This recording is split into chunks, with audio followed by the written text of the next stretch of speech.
Hello, नमस्कार। फुर्सत के इस पल में बिना लाग लपेट के इस कार्यक्रम में आपका स्वागत है। आज समझेंगे राहुल गांधी के मुद्दों के बारे में। जी हाँ, ऐसे मुद्दे जिन्हें उठाने की हिम्मत केवल और केवल राहुल गांधी ही कर सकते हैं, और ऐसे मुद्दे जिस पर भारत की सभी विपक्षी पार्टियों को लगता है कि इस पे सवार होंगे तो हमारी नैया पार हो जाएगी। आइए समझते हैं राहुल गांधी के इस पैटर्न को। सन 2014 में जब नरेंद्र मोदी प्रधानमंत्री बनते हैं तो भारत की भी दिशा बदलती है, भारत के राजनीतिक पार्टियों की भी दिशा बदलती है और उनके सोच की भी दिशा बदलती है। फिर आता है माहौल एंटी इनकम्बेंसी का। भारत के लगभग हर प्रदेश में कोने कोने में भाजपा की सरकार बनती चली जाती है। उसके बाद एंटी इनकम्बेंसी का मुद्दा उठता है कि एंटी इनकम्बेंसी होते हुए भी भाजपा चुनाव कैसे जीत रही है। हालांकि यह मुद्दा कांग्रेस की सरकार में, जो लगातार कई वर्षों तक भारत के इतिहास में शासन किया, उस पे ये मुद्दे फिट नहीं बैठते, लेकिन यहाँ पे यह बात करना जरूरी है। इसके बाद आता है मुद्दा ईवीएम हैक का। भारत की सभी विपक्षी पार्टियां एक एक करके ईवीएम हैक का मुद्दा उठाना शुरू कर देती हैं। कोई कहता है ईवीएम हैक हो रहा है, कोई कहता है कि कमल का बटन दबाने से भी कमल को वोट जाएगा, पंजे का बटन दबाने से भी कमल को ही वोट जाएगा, किसी भी चुनाव चिन्ह का बटन दबाएंगे तो वोट कमल को ही जाएगा। इस मुद्दे पे सभी विपक्षी पार्टियां सवार हो जाती हैं और अपने नाव को खेना शुरू करती हैं। पर यह नाव कहां लेके जाती है यह आप सबको पता ही है। इस मुद्दे से विपक्षी पार्टियों ने कोई लाभ नहीं कमा पाया। उनको एहसास हो गया कि इस मुद्दे को पकड़कर रखने से कुछ नहीं होने वाला। अंत में जब 2024 का चुनाव आता है तो 2024 के चुनाव में आरक्षण खतरे में है का नारा गूंज उठता है। आरक्षण बचाओ, संविधान बचाओ। हालांकि आरक्षण के खिलाफ कौन सी पार्टी है, कौन सी पार्टी नहीं है, यह समझना बहुत ही मुश्किल काम है। इतिहास को देखें तो कई जगह पे कांग्रेस के ही नेताओं ने आरक्षण के खिलाफ बयान दिया है, और कई जगह पे देखें तो भारतीय जनता पार्टी के भी नेताओं ने आरक्षण के खिलाफ बयान दिया है। इसलिए इस मुद्दे पर हम यह बात कर नहीं पाएंगे कि कौन आरक्षण के पक्ष में है, कौन आरक्षण के खिलाफ है।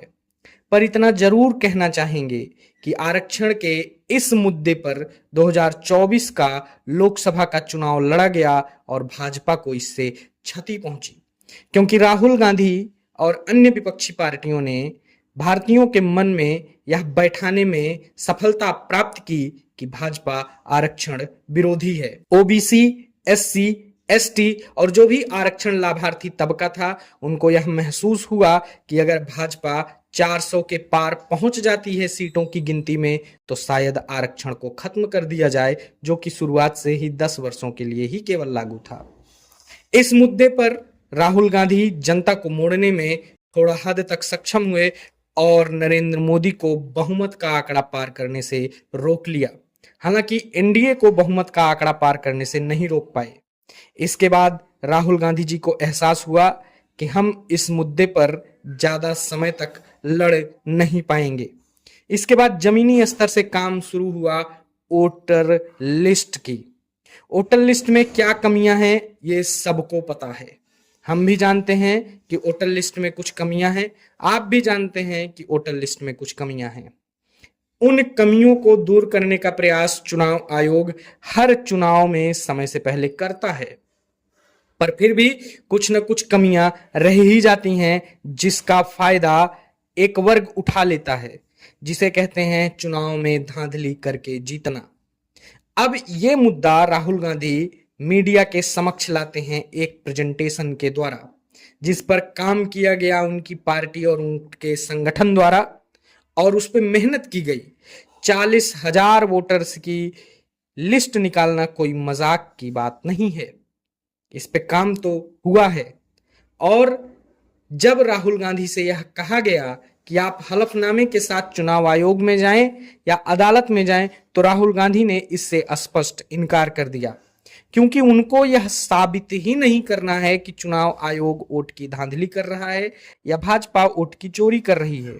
उनको यह जनता के दिमाग में बैठाना है, जनता की अदालत में इसका फैसला उनको करना है, क्योंकि उनकी सरकार जनता बनाएगी, कोई अदालत नहीं बनाएगी।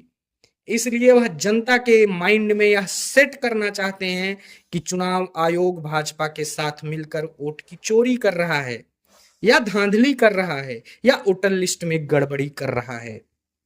आपने ध्यान दिया होगा कि राहुल गांधी जी भाजपा के ऊपर उतने हमलावर इस मुद्दे पर नहीं हैं जितने ईवीएम वाले मुद्दे पर थे या आरक्षण के मुद्दे पर थे। इसमें वो सबसे ज्यादा हमलावर चुनाव आयोग के ऊपर हैं, क्योंकि वो समझते हैं कि चुनाव आयोग के ऊपर चोट करने से वह चोट सीधे भारतीय जनता पार्टी को लगेगी, क्योंकि सत्ता में उन्हीं की सरकार है।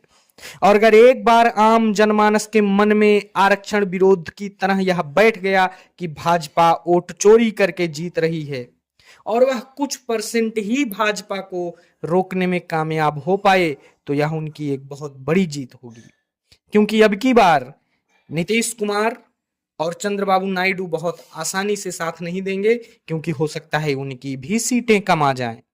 और राहुल गांधी को इंडिया गठबंधन में अपना वर्चस्व भी कायम करना है, क्योंकि इंडी गठबंधन की जितनी भी पार्टियां हैं वह राहुल गांधी को प्रधानमंत्री पद का उम्मीदवार मानने से इनकार करती हैं या बचती हैं, जबकि राहुल गांधी के द्वारा दिए गए मुद्दे के नाव पर ही वह सवार हो जाती हैं। आज का परिदृश्य ऐसा है कि वोट चोरी का मुद्दा जो कि राहुल गांधी के द्वारा लाया गया, उस पर भारत की तमाम विपक्षी पार्टियां सवार हैं और वो इस भव सागर से पार होकर सरकार बनाना चाहती हैं। परंतु क्या यह सफल होगा, यह तो आने वाला वक्त ही बताएगा और बिहार में होने वाला चुनाव बताएगा। तो आपको समझ में आ गया होगा कि राहुल गांधी जी ऐसे मुद्दे उठाते हैं जिनको अदालत में चैलेंज किया जा सकता है, परंतु फिर भी वह अदालत में नहीं जाते हैं। उसका कारण क्या है?